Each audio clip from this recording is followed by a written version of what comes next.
o'quvchilar, bugun biz sizlar ona tili darsimizda zamonaviy texnologiyalar va gap bo'laklari haqida suhbatlashamiz. Qani aziz o'quvchilar, kim aytadi, zamonaviy texnologiyalarga nimalar kiradi?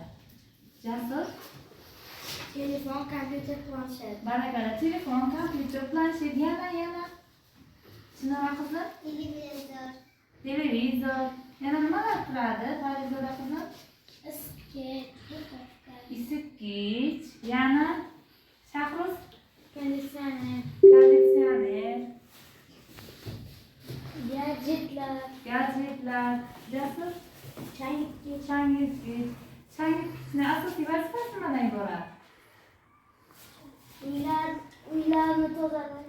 Barakalla, uylarni tozalash. O'quvchilar, zamonaviy texnologiyalar bizga ko'pgina qulayliklarni olib keladi. O'quvchilar, bugungi mavzumiz gap bo'laklari. Gap bo'laklari asosan o'quvchilar birinchi darajali va ikkinchi darajali bo'laklarga bo'linadi.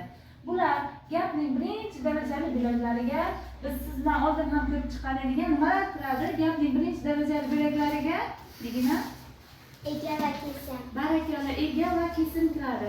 Gapning ikkinchi darajali bo'laklarigachi? Gapning ikkinchi darajali bo'laklariga yana shu Hol ko'rtiruvchi, aniqlovchi. barakalla.